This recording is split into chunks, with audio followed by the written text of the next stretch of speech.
옆에 분들에게 인사하겠습니다. 잘 오셨습니다. 수지 맞으셨습니다. 이렇게. 예, 잘 오셨습니다. 수지 맞으셨습니다.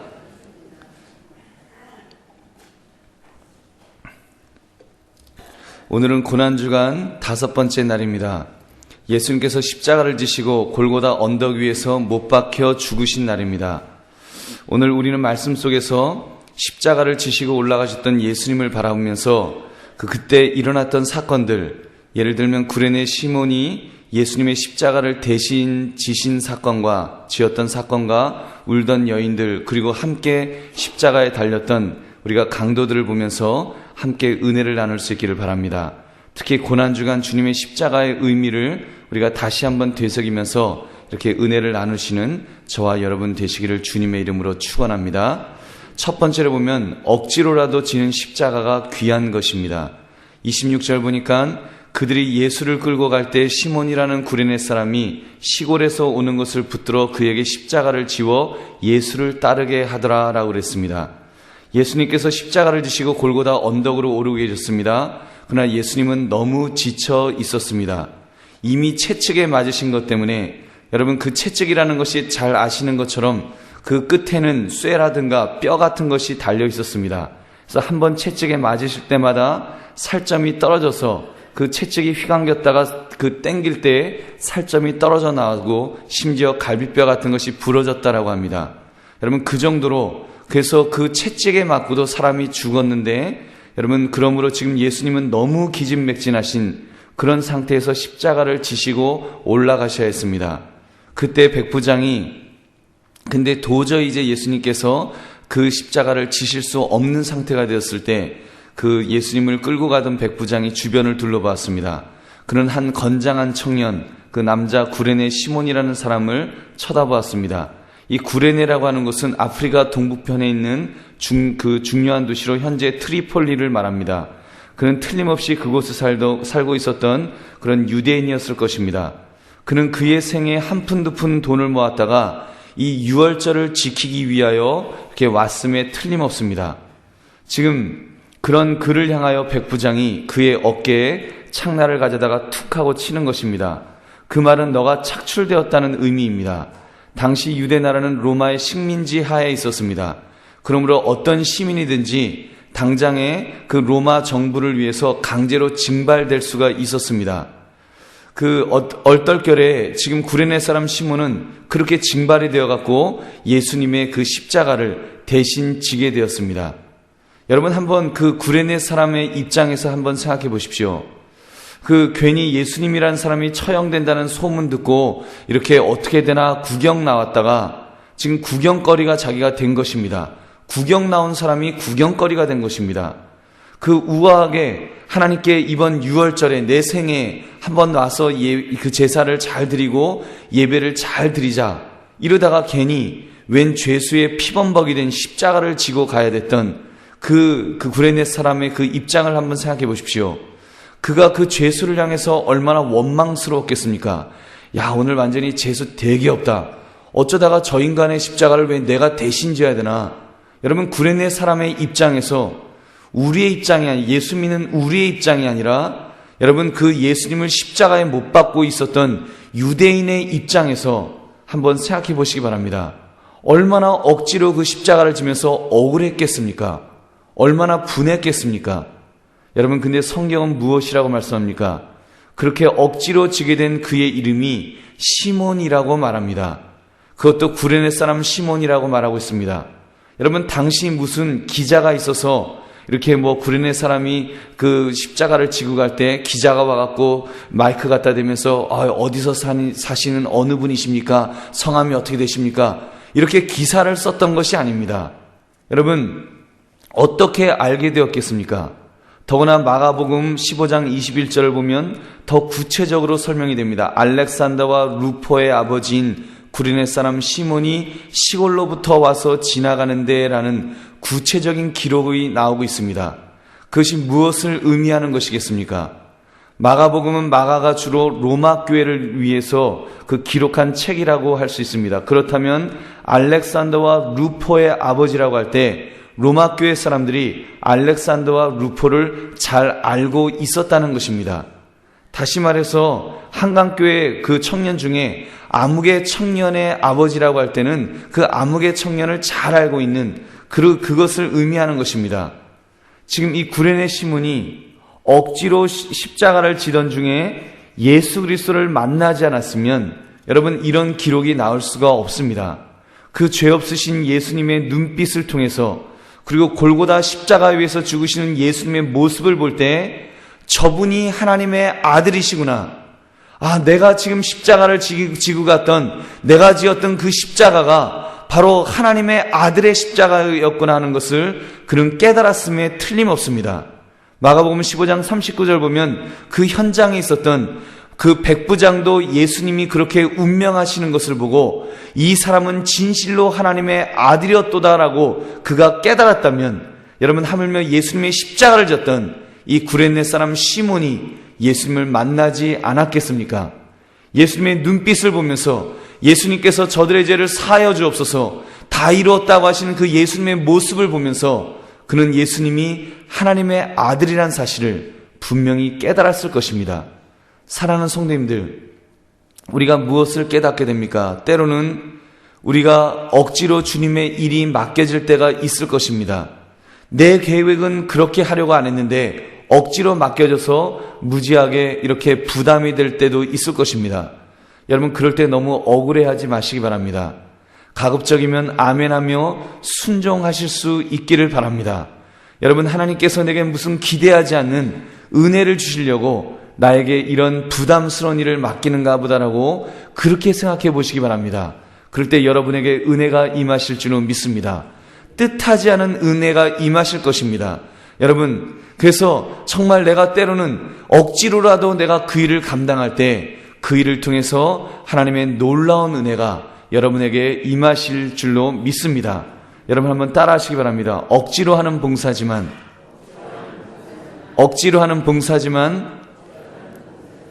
횡재하는 수가 있다.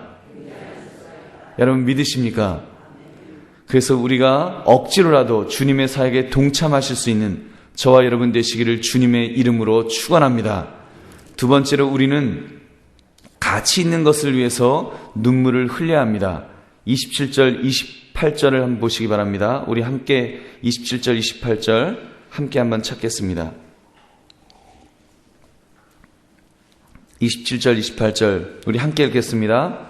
또 백성과 및 그를 위하여 가슴을 치며 슬피 우는 여자의 큰 무리가 따라오는지라 예수께서 돌이켜 그들을 향하여 이르시되 예루살렘의 딸들아 나를 위하여 울지 말고 너희와 너희 자녀를 위하여 울라. 여기에 우는 여인들은 그동안 예수님을 따르던 갈릴리 여인들은 아니었습니다. 이들은 예루살렘에 있던 여인들이었습니다. 근데 예수님이 너무 비참하게 끌려가시니까 여인들 특유의 동정심이 발휘되었습니다. 그래서 쯔쯔쯔 하면서 아무리 죄인이지만 너무 안 됐다. 너무 잔인하게 너무 형벌이 너무 잔인하다. 저렇게까지 모질게 할 수 있나 하면서 사람들이 그 예수님을 보면서 눈물을 흘린 것입니다. 그때 그 예수님께서 그들의 그런 동정 어린 눈물을 보시고 말씀하셨습니다. 예루살렘의 딸들아 나를 위하여 울지 말고 너희와 너희 자녀를 위하여 울라. 여러분 왜 그랬겠습니까? 심판의 날이 곧 임할 것이기 때문입니다. 주님은 29절부터 31절에도 이렇게 말씀하십니다.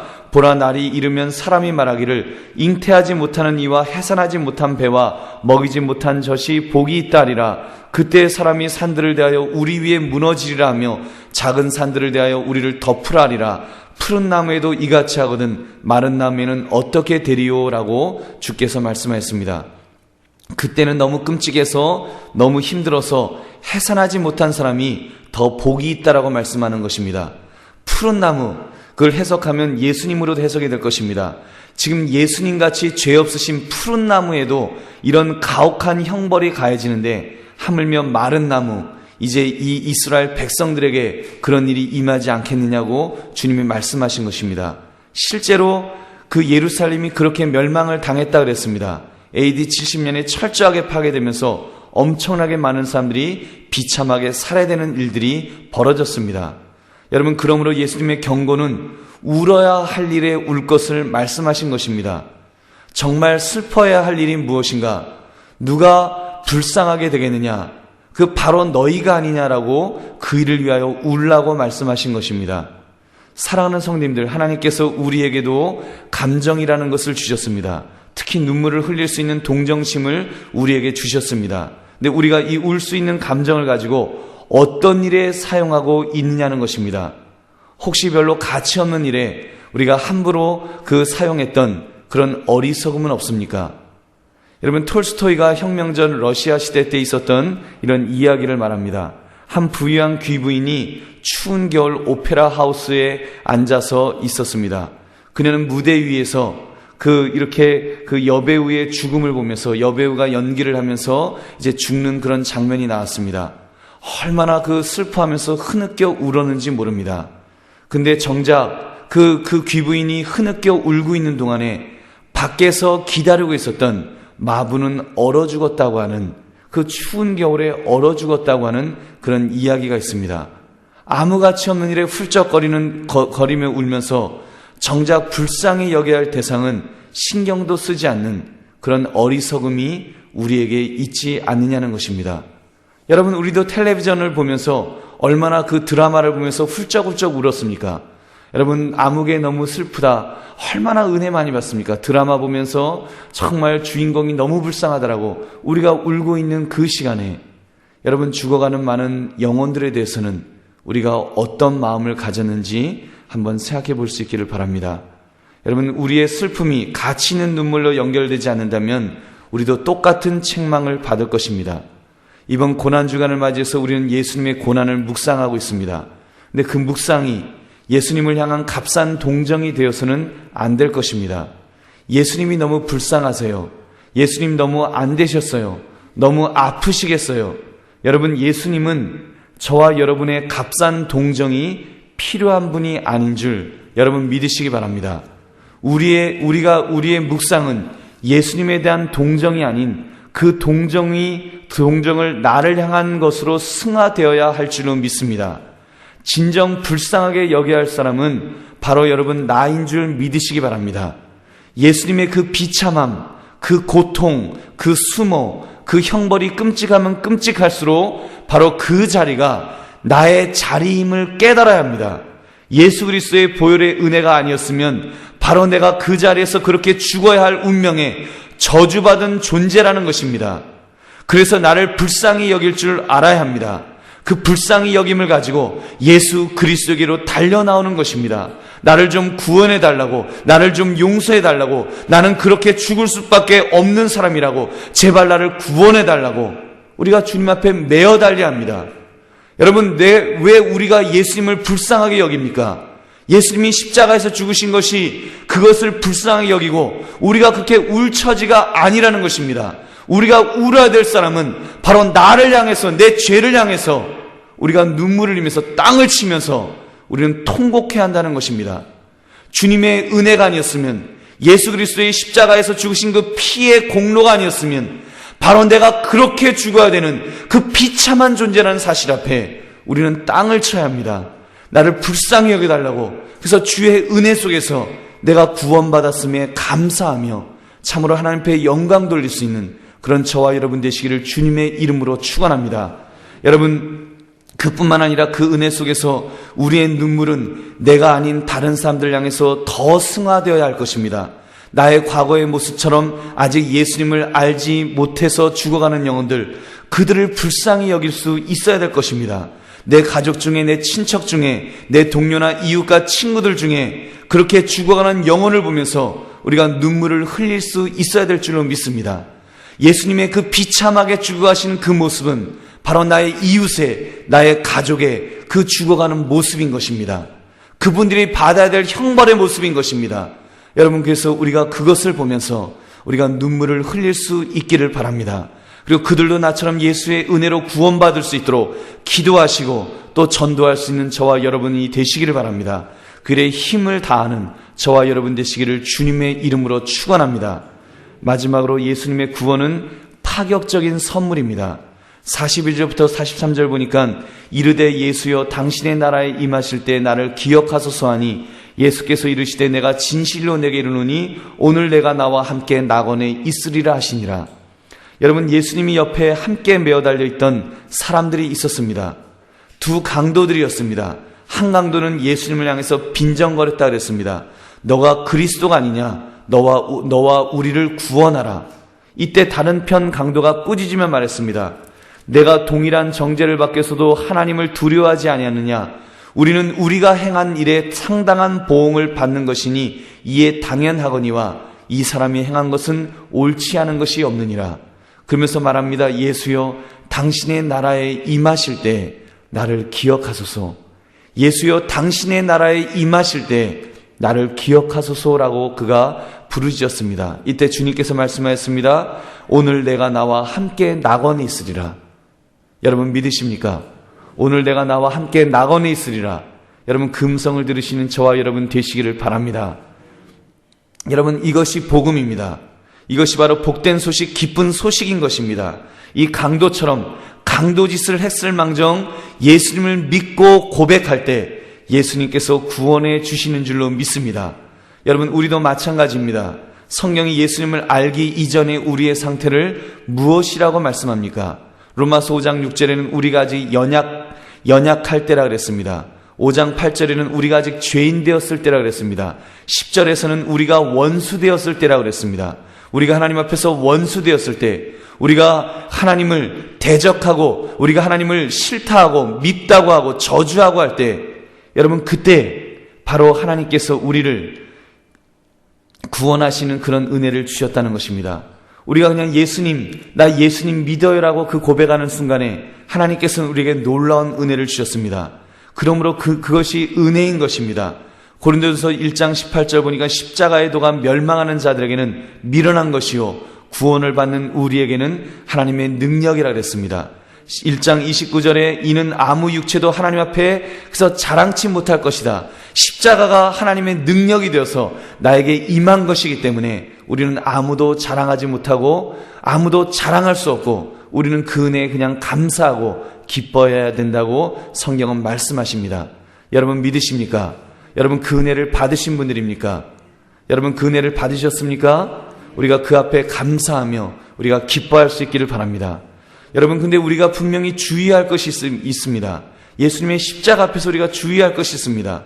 저와 여러분이 구원을 얻은 것이 무슨 자랑거리가 되는 것처럼 무슨 잘난 것이 있어서 구원 얻은 것이 아니라는 사실을 우리는 이 강도를 통해서 다시 한번 깨달을 수 있기를 바랍니다.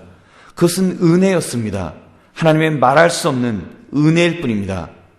여러분, 특별히 먼저 믿은 우리 성도들이요, 먼저 믿은 분들로서 우리가 우리 자신을 더 돌아보아야 할 것입니다. 우리는 자랑합니다. 우리가 몇 대째, 우리 아버지부터 할아버지 때부터 예수 믿은 가정이라고, 그런 가정이라고, 우리 애헴하면서 우리 집안 그런 집안이라고 우리 자랑하지 않습니까? 물론 그런 신앙의 전통 있는 집안이라고 자랑할 수 있습니다. 나 적어도 그 자랑이 어떤 우리의 잘남을 어떤 드러내고자 하는 그런 것이어서는 안 되지 않겠습니까?